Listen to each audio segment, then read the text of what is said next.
Drew, thank you so much for being on here to talk with me, to share your knowledge with my audience and hopefully benefit yours as well. Before we do get started and I start throwing a lot of questions your way, if you don't mind just introducing yourself, who you are, what you do, and then most importantly, why you do it, we'd love to get to know you here before we get started. Yeah, for me, it's simple. It kind of started coincidentally. I was working hard. I was at a three-court facility my junior year in high school. I was going through my daily routine. I had one kind of page paper routine, and I did the same workout every single day, just kind of mastering all the stuff that I did in high school game. And while I was working hard, there were two other games going on the other two courts in the three-court facility, and one of the parents came over and George Baker, and he came over and said, hey, I would love for you just to kick my son's butt, put him through your exact workout. He needs to learn how to work hard.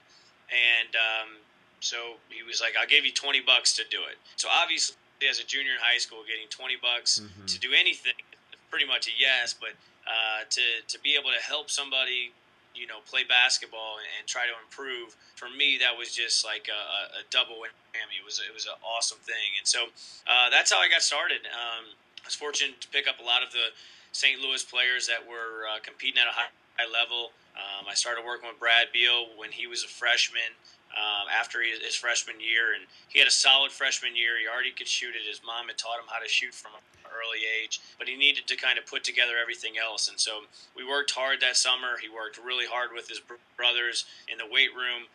He grew a couple inches, and he went from, I think, like 9.5 points a game to 24 points a game after one summer. And so his success kind of helped me get on the scene and get noticed.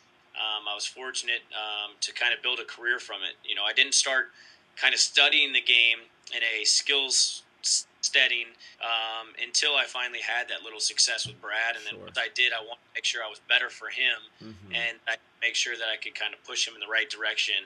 And we joke around about it all the time. When we started out, we worked like 3 hours a day. We were doing two-a-days, and probably only an hour and a half of it was purposeful. We did a lot of drills with tennis balls and two-ball dribbling, which they do improve you, but it's not as effective as efficient as we would like to be. And so as time went on, I got more efficient. I cut the circus act and did all kind of purposeful game-like drills. And now to this day, I've been able to kind of create an efficient and strategic plan for each one of my guys that helps them get better and also helps them save their bodies so that they're at their best when they need to be at their best. Yeah, absolutely. And so I think you threw out a bunch of really key words there as far as skill development goes.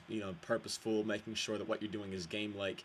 Can you define that a little bit? What makes a drill or a skill or workout purposeful, and then what makes it game like? Yeah, I mean, I think the easiest thing when people ask me what should I work on, or how should I create this kind of program that I can follow on a daily basis to make sure that I get results instead of just hoping that I get results. And it's very simple. It's the difference of going into a test and saying I'm going to wing it, or going into a test knowing, hey, if this question's asked, this is my answer. If this question's asked, this is my answer. And so for me, what I do is I do all my homework beforehand. And so once we step on the court, we know exactly what they need to do. And to answer the what do you need to do, it's simple. It's what do you do in a game? Get really, really, really good at the things that your coach and your team are going to ask you to do in a game. And for some players, that might be, catch, sweep, one dribble, finish at the rim, catch, sweep, one dribble pull up, mid range, catch, sweep, one dribble, create a play for somebody else.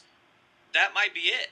If you and then you add a shot to that so that you can add that kind of score from all three levels mentality. But for some high school players, they're what the NBA calls 3-and-D type guys, where they knock down open shots, make simple plays where they drive bad closeouts, and then they just play defense. That's what they need to be.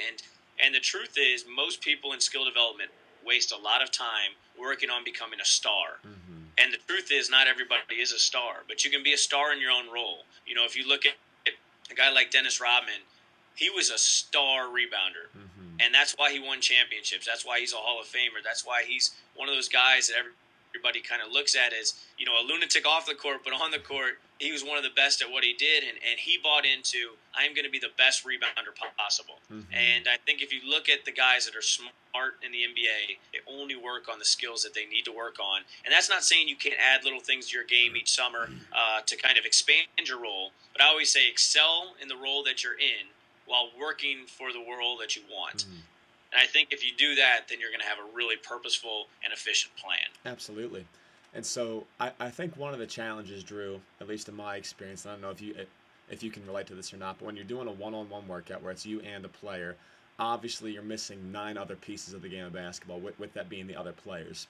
So, and another thing in basketball skill development that I really value is a player's ability to make decisions. So not only knowing what to do, but knowing when to select the option or the read and then implement that effectively. What are some ways that you train the ability for an athlete to make a decision?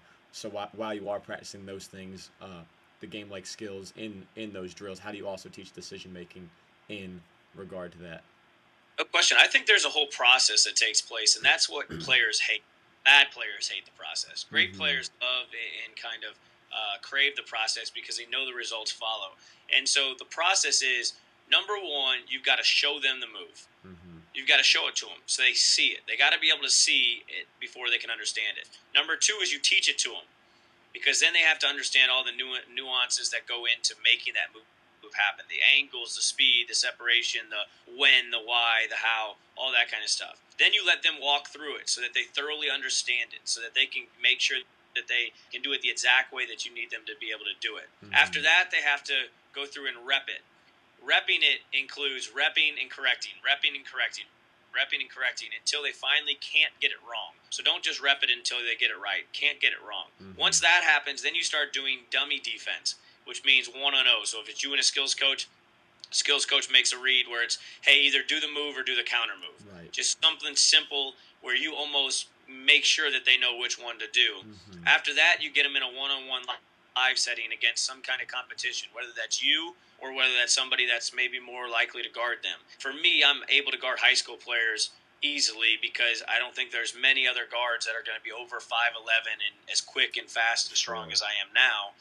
Whereas if I'm guarding a guy like Dwight Howard, who's one of my clients, me, 5'11" white guy, I don't give him a good look. Right. So it doesn't help. The one-on-one, whether it might be cool, it doesn't help. And Right. so what you can do then is bring in another big guy that can challenge him. And then after that, then you go into game simulated like 3-on-3, which is great because then you can kind of break down half of the floor. Mm-hmm. So if you're doing like pick and roll stuff, you can have a nail defender at some times where now you got to make a read against a nail defender, or sometimes you can have corner filled defender. So now you got to make a read against that guy. The corner filled defender normally in the NBA bumps the roller, Right. and you make a decision: do you throw it to the roller on a delay, or do you throw it to the lift man, the guy lifting up from the corner to the angle, and then let him make the play? And then finally, then you just try it out in 5-on-5.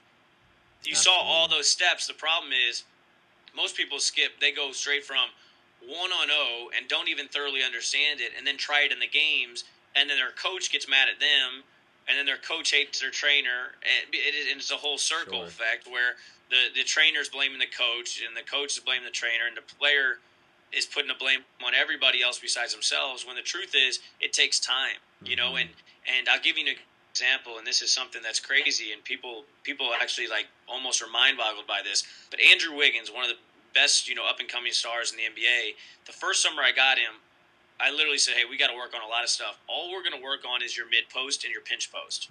That's it." And everyone was like, "He needs to work on his handles. He needs to work on his shot. He needs to." And I said, "Listen, we're only going to be able to get good at one thing over the summer. Right. And so we're going to get really good at his mid post and pinch post because I think he can be really good with 1 to 2 dribbles scoring. And we don't need to have a tight handle yet."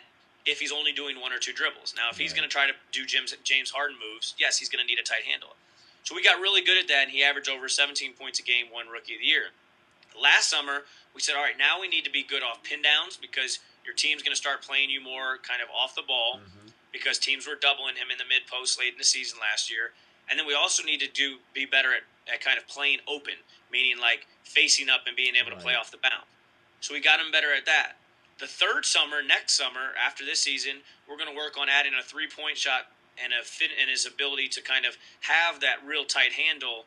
So we're talking about, I knew 3 years ago exactly what was going to happen this third summer, and we followed the plan. So it's not like Andrew saying, no, I want to spend 10 minutes a day working on mid-post, 10 minutes on ball handling, 10 minutes on shooting, 10 minutes. We were like, hey, we're just going to spend all day, every day getting really, really good. And we actually, it kind of stole from Kobe. Kobe always said, what can you hang your hat on? What can you hang your hat on? Dennis Rodman can hang it on rebounding. You know what I mean? John Stockton can hang it on creating for others. Kobe can create it. He obviously created. He had a half spin. He had a turnaround spin. He had all these things, but it started out with one thing, and that was a baseline turnaround. No one could stop it. And then once they started being able to kind of control it, then he hit him at the half spin. Right. And then he added different things and different wrinkles to his package. But that's what skill development's all about, getting really, really good at skills that you need to be able to do that can help your team win. Absolutely. And so I know this is not a question I sent you, but again, I told you most of them come to mind as we get started. So you have a guy, say maybe like Andrew, and obviously you had a personal experience with him and you know what makes him tick now because you spent time with him. Let's say you have a guy who's really struggling with the monotony of getting really good at one thing over a long period of the summer. What are some things that you do to keep that athlete motivated, engaged, and locked in each and every workout? I mean, the first thing goes to the simple quote, the best never get bored with the basics. Right. So for me, I tell people all the time, I'm not for everybody. The reason I don't work with young players anymore is because when I was younger, I loved it. And I did all those clown drills, the tennis balls, and I did those to engage them. Mm-hmm. And young players like them. Sometimes those drills are good just to keep guys engaged. Sure. But it's only keeping bad players engaged is what I found. The good players know that it's more important to do the box drills and get their footwork right, so that eventually they're going to be able to rip off both pivots and stuff like that. The good players know that instead of wasting time doing 1,000 cone drills, they're going to get in the gym and perfect their shooting mechanics so that they can make shots from all three levels, finishing at the rim, mid-range, and three-pointers. So for me, I think it's number one, just trying to figure out what type of player you're working with. Mm-hmm. And for me, if they're not serious, then instead of wasting my time with them, I know that there's a ceiling that's here if they want to be cool. If they want to be cool in workouts, they're going to be cool in games, and cool doesn't ever win. Mm-hmm.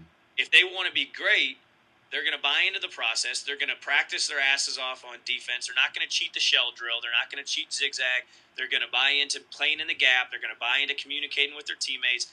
All those things win games. And if they're not willing to kind of go through that process of struggling and being bored during workouts, they're not going to do the same thing in practice, and eventually they're going to be a loser. Absolutely. I know that's one of the tenets of a high performer. They engage in deliberate practice, and one of the tenets of deliberate practice is it can get boring, and the best are willing to work through that and be meticulous to the details. So in there, Drew, you mentioned two different drills, whether that be the zigzag or the shell drill, which are team-centered, and I know a large part of your audience is high school coaches, as is mine. So let's say that you had your own high school team. What are three things that you would define your practices by, whether that be a drill or a mentality that your team would need to have? Three things you feel like a high school team would need to incorporate in order to be successful.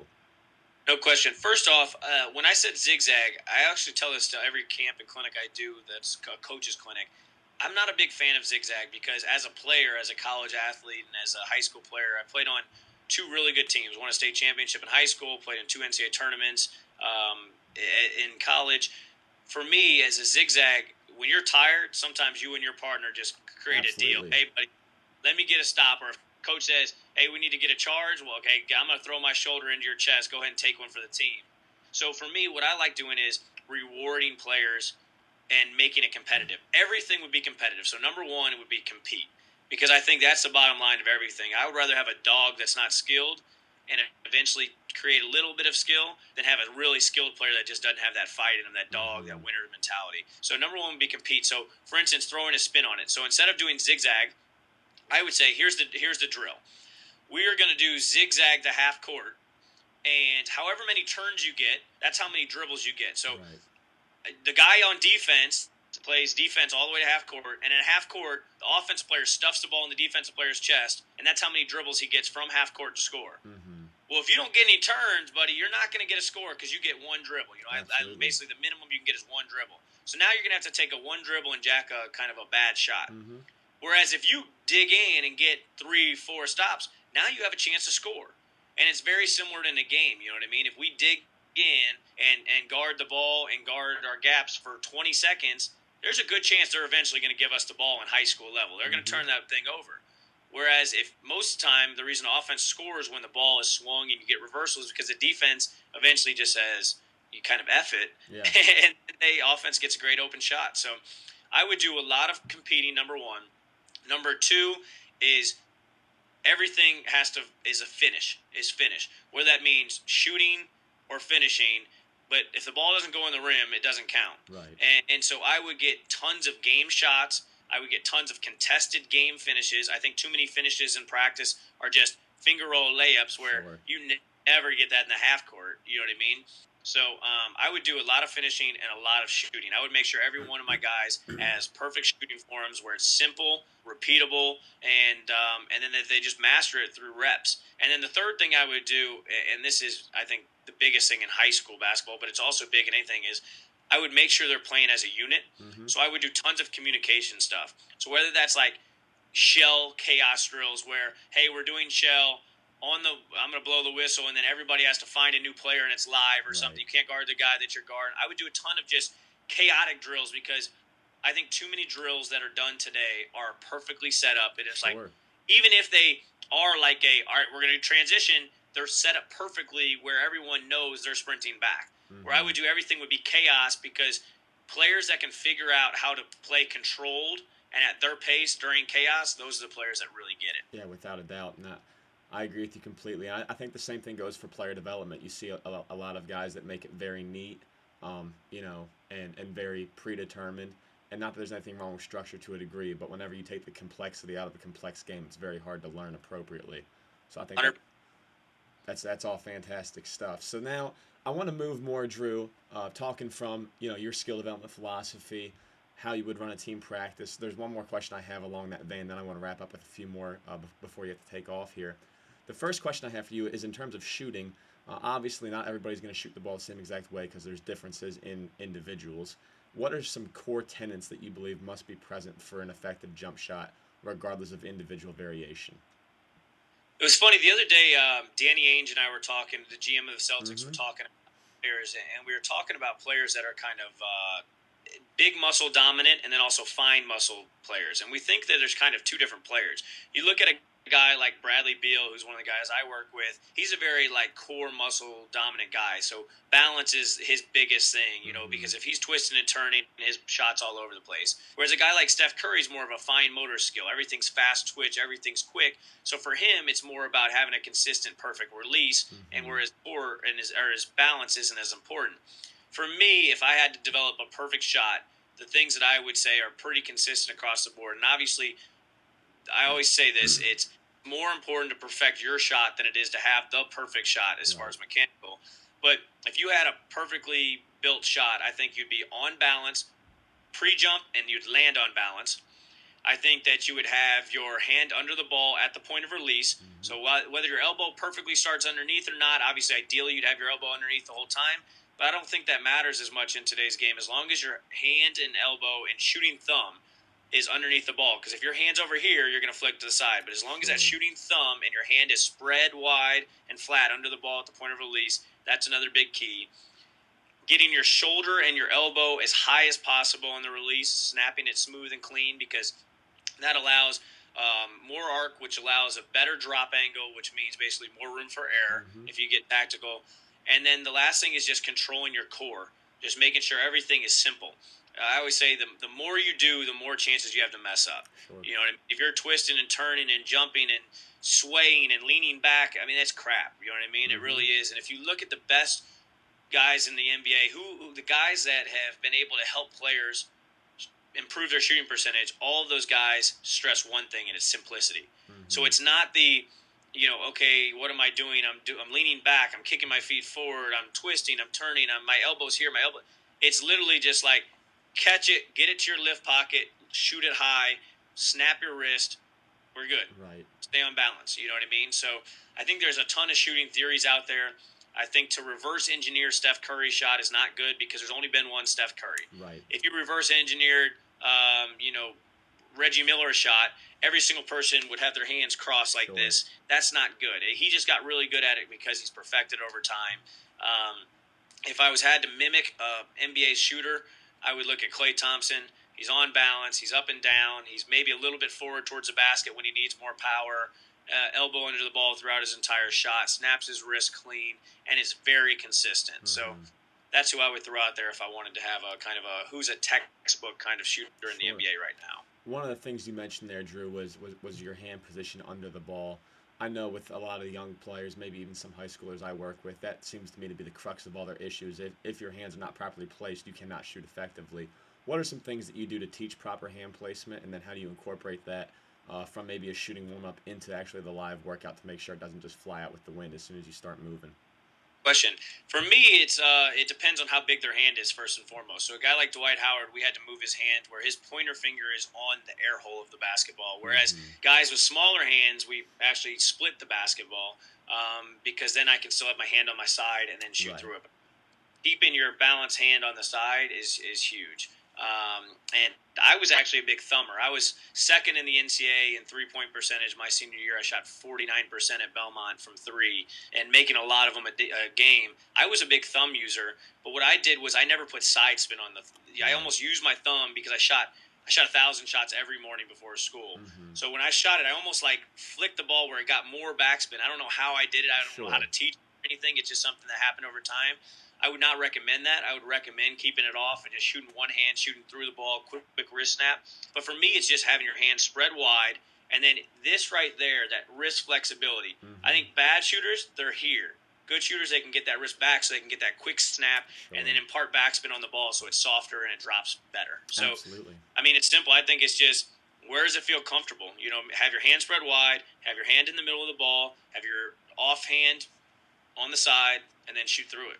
For sure. So we'll take about 5 more minutes here, if that's good for you, Drew. I just want to kind of delve into a little bit about what makes you tick. I would consider you to be a high performer. You're working with high-level NBA guys. Obviously, that's allowed you to have a lot of great experiences, but you didn't wake up one morning and arrive there. There were things that you did in your life to drive you to that point. What's one personal habit that you have and implement that sets you apart from the rest of people that want to train professional players? I think for me, it all comes down to work. I think Mm-hmm. that's why I had, I really tell people when I started out, I wasn't teaching basketball. I was teaching people how to work. Mm-hmm. And for guys like, for Andrew Wiggins, for instance, I would be a fool to take all the credit for Andrew Wiggins because Andrew was the best. I mean, he was on cover of Sports Illustrated before he even got to me. Right. And Brad Beal, even though I think I helped him a lot, I helped him at an early age. The reason Brad Beal's good is because Brad Beal put in the work. And so my job and our job as coaches is to get players to do what they need to do to be successful. It's all about the players making it happen. Mm-hmm. And it doesn't matter if I take the world's best, most talented raw player, if he doesn't listen to the plan and I don't get him to work and I don't get him to buy in, he's not going to be very good. So for me, it started my personal habits. When I was 12 years old, I gave up ice cream, candy, sweet, sugar for the rest of my career. I didn't have another sweet until I was 22. So I can Mm-hmm. honestly say I never had a sweet sugar birthday cake while I was a teenager. I've never tasted alcohol. That's another thing for me. I can wake up. Most people my age go out and waste the weekends getting drunk, and then they're hungover, and they don't Mm-hmm. feel like doing anything, and they eat bad because they're drunk. I don't drink, so I don't. I wake up every day, and I'm in a good mood. I'm not hungover. I'm able to work.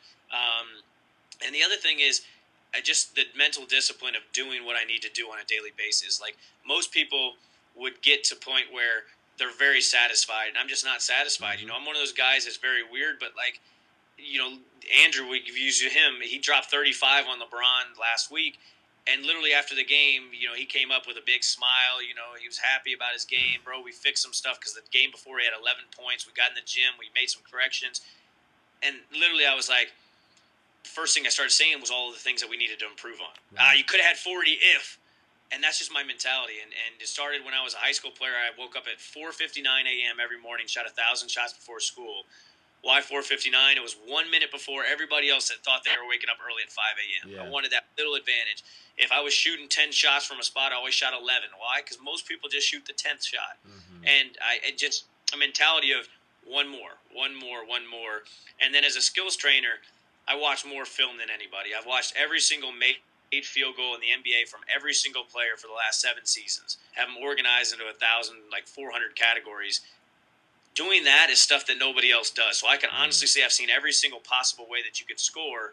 Well, that goes a long way when you're trying to get the buy-in. That goes a long way when you're trying to earn the respect around of the coaches around the league who are wondering who the hell is that random, coach that's in our gym. You know what I Mm-hmm. mean? So I think just doing the work that nobody else will do, and then obviously then you'll have the knowledge that nobody else has. Absolutely. And then my second question for you is, what's one lesson that's taken you the longest to learn throughout your career coaching? I'm sure you learn a lot every day. Which one has taken you the longest to learn? I think I'll start by not answering your question and start by saying I think the thing that I've been that's came most natural is the buy-in, Mm-hmm. getting connecting with players, which is so important. I think the hardest thing for me has been understanding that everyone doesn't have my mentality. Mm. And so there's times where early on in my career, I'd get a player and he just wouldn't buy in early on, and I would just be like, screw it.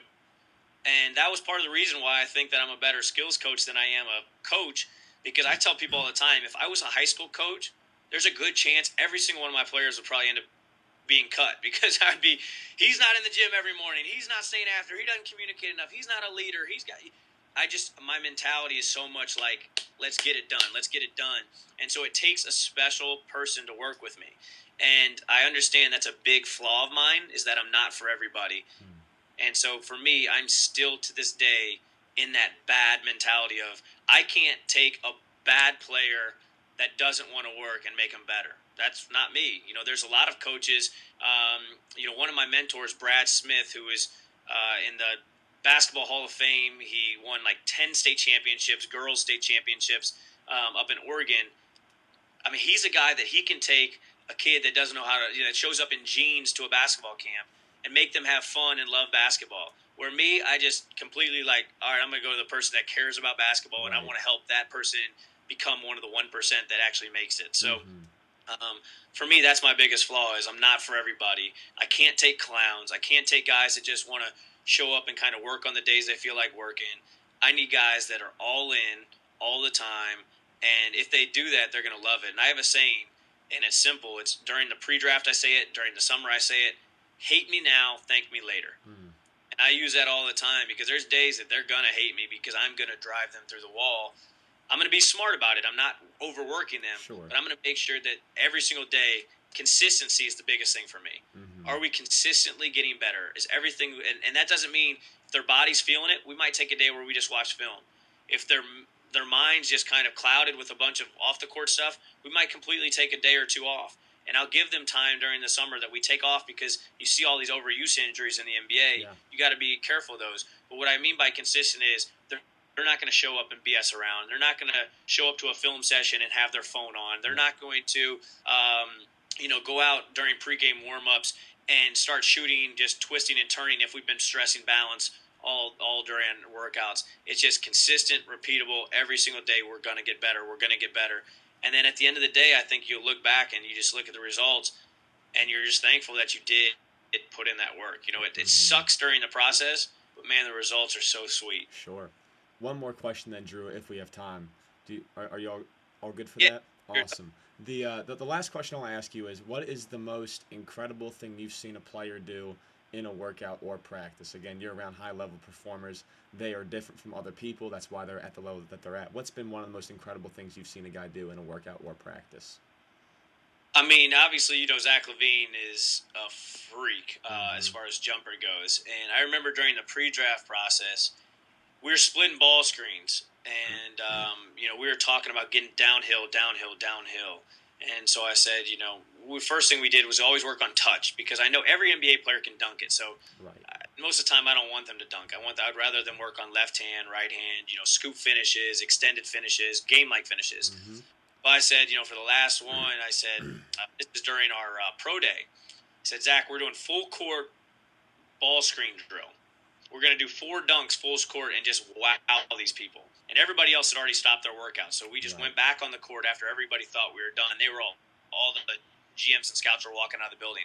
And I go, we got 4 dunks. He goes, what do you want me to do? Like between the leg, 360, jump as high as I can, and windmill? I was like, yeah, go ahead. And I thought he was joking. Right. He comes off the ball screen, turns the corner, and the first thing he does is just a windmill that you're like, oh my God. Second thing he does, he comes down and does a between the leg dunk. Third thing he does is he does a 360. And the last one he did was he just jumped and literally put his head over the rim. It went viral on YouTube. Mm-hmm. And did his windmill. His last one was a windmill. And when I'm talking about like the rim was like he was looking down on the rim. And this was after a full hour workout and after 3 full court dunks. I mean, I was just like, wow. And I had seen him do 360 between the legs. I had seen him do all the dunks that he did last year in the dunk contest, Mm-hmm. and the dunks that he's going to do this year in the dunk contest that nobody else has seen. I've seen all that. Right. I was blown away by his ability to hit that second kind of, not the even second win, the third win, fourth win, Sure. fifth. I mean, he was literally dead where he was like over there passed out and then had it in him to say, I need 4 more dunks to show every single decision maker in the NBA that I'm going to be a hell of a player one day. Absolutely. That still stands out to me as one of the most wow things in my career. No, that's fantastic. There's a great story, and I'd seen the video on YouTube, and so it's kind of cool to hear the story behind the story as well, and see what underpinned that great moment. Well, Drew, thank you so much. This was very beneficial for me. I know my audience will appreciate it, and I'll email it over to you as well, so you have a copy. And I just want to say thank you so much for sharing your time with me. I really, really do appreciate it, and all the best to you here in the future. Before you do go, just shout out where people can find you, what all you have going on. Just take a chance to let the audience know how they can best connect with you. Yeah, definitely. I actually just had something exciting. We just acquired and merged with Alan Stein of Stronger Team. Mm-hmm. So Stronger Team's folding under the Pure Sweat brand, so we'll have Pure Sweat Performance Training now. But Alan and I did it just so we could kind of combine our resources. And really, our big goal this year is to share as much as possible. So we're going to be doing, 2 to 3 blogs a week on puresweatbasketball.com. We're going to be starting in April. We're going to have 2 to 3 YouTube videos a week, which obviously is going to be a tremendous source of content. Mm-hmm. We're merging our Instagram account, which is @PureSweat, Twitter account @PureSweat, where we're literally just going to be throwing as much content out there as possible. And then the only thing that we're really doing outside of just giving away content is for players, we have an iPhone app that's great, which actually gives them the programming. I talked about having consistent programs. It'll be like, here's a program for this type of jumper. Here's a program for this type of jumper. Here's a program for a true point guard. Here's a program for a scoring point guard, etc. So the app is a great resource for players. They can check out at puresweatbasketball.com. And then for coaches, I've got an all-access program that, in my opinion, is one of the better things around, where I'm doing a weekly instructional video that's private. I'm doing a monthly Q&A, just like you and I did, with the whole group that's private to that group. They get to come to all my coaches' academies for free. And then the last thing is I'm doing a pre-draft experience this year, where basically they're going to get to come, and for a weekend, they're going to get to be right there, watch the pre-draft process, go through it, be in the film sessions. And I've got a couple lottery guys that they'll get to experience it with, but I think that'll be a kind of a valuable experience that these guys were for a long time. So those are the things we got going, man. We're going to try to give away a lot of content for free. Only 2 things we're really selling is the app for players, which is super cheap, and for the coaches, the All Access program, which is kind of a coaching mentorship program that I think is one of the better in the business. Absolutely. Well, Drew, thank you so much. I know that you do provide a lot of value already just through Twitter, YouTube, and everything. I do appreciate all that for your, striving and longing to help coaches make the game better. So many thanks to you. Have a great rest of your day, and I'm sure you and I will catch up soon. Definitely. Thanks for having me on. I appreciate it, buddy. Yeah, no problem. Thank you very much.